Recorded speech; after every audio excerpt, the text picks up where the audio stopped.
the conference has been so successful that when you say Highway Africa, everybody associates Highway Africa with the conference.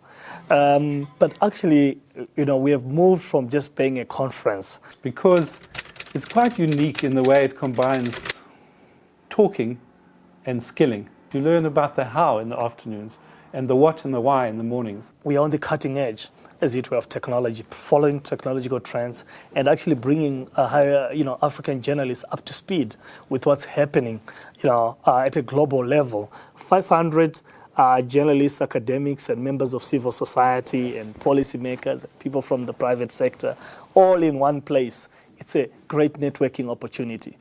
Outstanding moments for me have always been the live broadcasts that we've had for the Highway Africa SABC New Media Awards, broadcast live, to the whole continent. Always, a moment that I think is really, truly makes me, feel, proud to be African. It's always a great moment.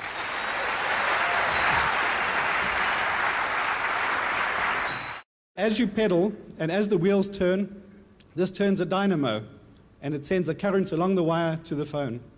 And what this means is that a lack of electricity is no longer an obstacle to owning a cell phone for millions of people on this continent. In my grade 10 year, I thought, hey, let me try and make a cell phone charger off a bicycle dynamo. I did pretty well at school. I entered it to the Science Expo, did pretty well there. And I was just surprised that people liked it. It was a school project that turned into something people liked. The principle is quite simple, exact same way that your dynamo charger lights a normal light bulb, like when you've got a light on a bicycle. The difference here, of course, is that the output, the power that the dynamo generates goes to your cell phone as opposed to a light. I don't think Highway Africa has benefited. I think I have immensely from the exposure. I know as a direct result of the Highway Africa, me attending the conference, I was subsequently contacted by a company up in Joburg who were firstly interested in me as a corporate social investment, but also in the charger itself. And I was able to do a lot of research about my project and troubleshoot a lot of things as well, using the internet. So even though the charger helps bridge the divide between rural and urban places, the fact that it's here is also through ICTs. I don't think many people 10 years ago would have thought that we would take many things for granted today, like cell phones. So it raises the question, what will the world look like in 10 years' time in terms of communications? Highway Africa tend to project the future, to try to look into the future and say, where are we going? Try to predict things.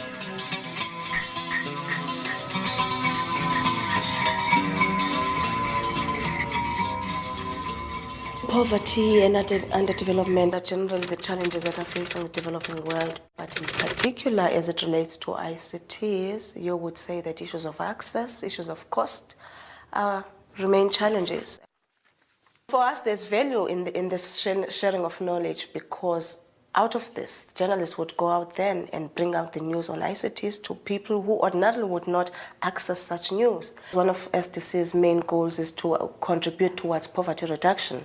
Does this news get into the hands of a young person who is there in the township or in some rural areas who would say, aha, this type of innovation, ICT innovation, I can also do. And they would model this, and then it could change their lives in whatever way, or the lives of their communities around them. So for us, I think we would want to see that the project really brings this to the fore.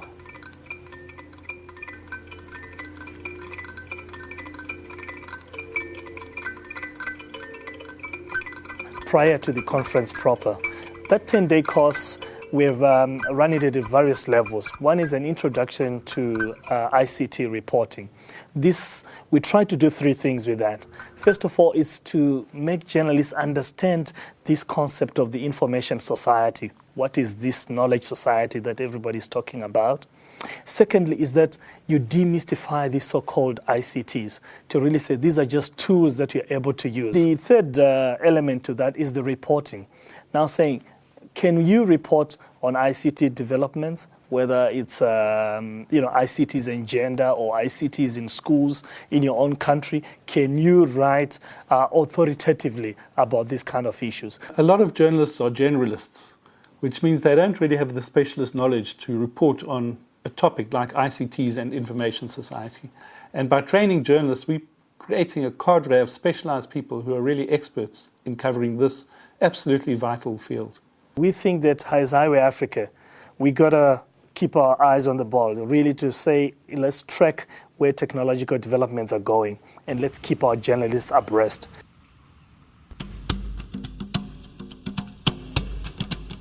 We've all got an on-off switch at your thumb. The night before, innovative, that's an abstract category, but it has a concrete set of pictures that go with that.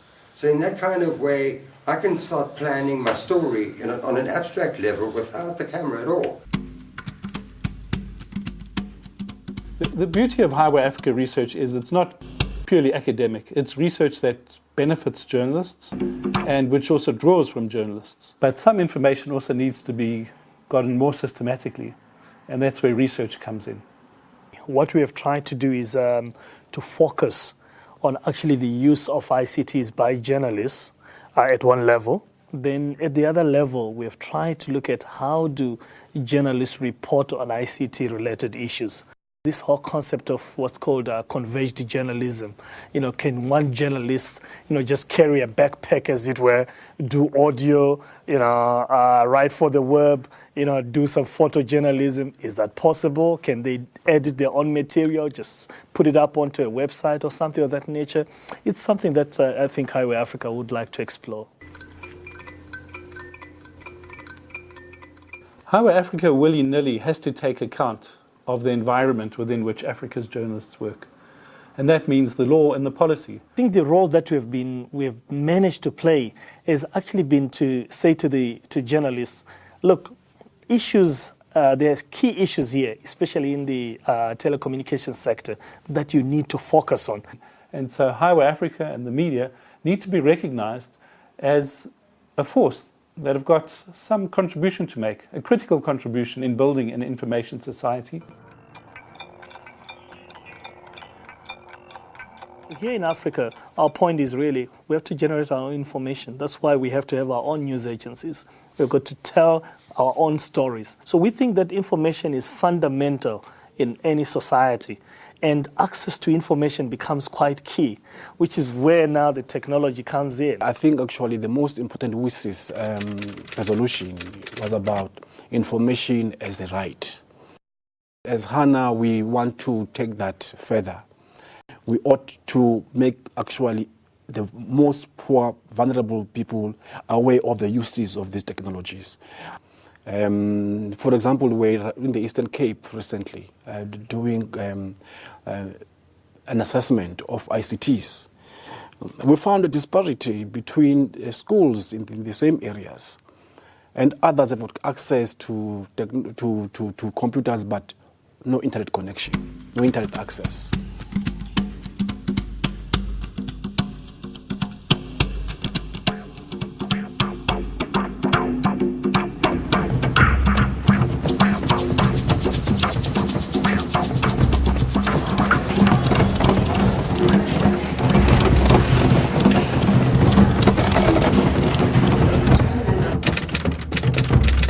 This is a pilot project that we are doing here in the Eastern Cape. We hope to go to other provinces as well to assess the availability of internet access to many schools. Thanks a lot for your time. All the best. Finding a solution and spreading the word pretty much at the end of the day, because through this project we've been spreading the word within just this area. Do you have a cell phone? Yes. And what do you use your cell phones for? To call my mom. And what else?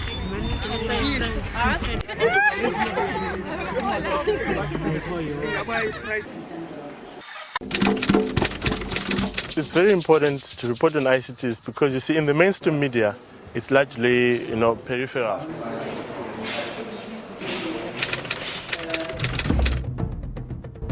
I've always had a passion for human interest stories and just knowing, well, just getting a feel of how people live in different worlds and different cultures and stuff. I get disappointed seeing some schools struggling. I get even more disappointed when I see equipment just being dumped at schools with no facilitation towards the actual use of the equipment, because it pretty much defeats the purpose of handing them the equipment.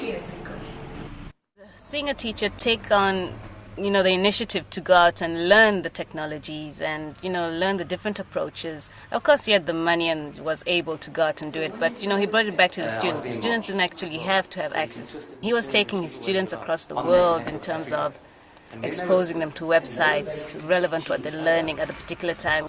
I'm actually writing a story about an interview that I did in the morning. It's on private sector involvement.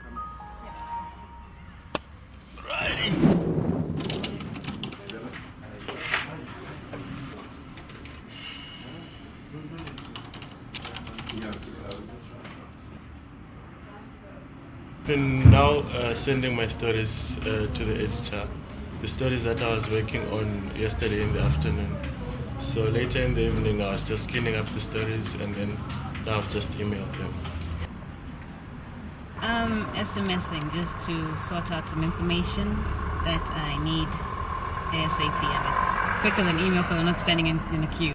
From the few interviews that we got to do, an immense number of story ideas came out. A lot of issues that have to be followed up came up, but manpower and time constraints didn't allow for it to happen. But the ideas are there, the stories are there, they just need to be followed up, and with time I hope we can get to do it.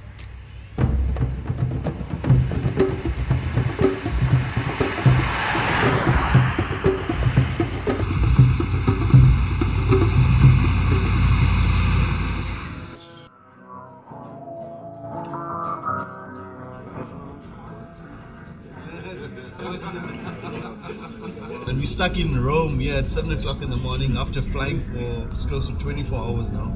At Rome, we got the last leg to go 3 hours from now. But that'll be about 30 hours of traveling. Survivor Tunisia 2006.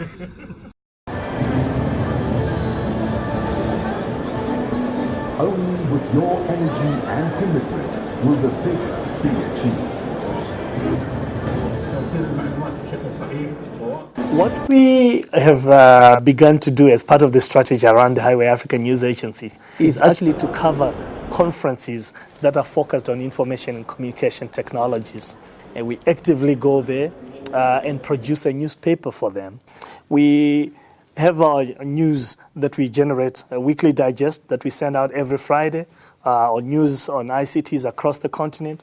We have contracted somebody to look into other news agencies on the continent and elsewhere across the world and look at how they operate.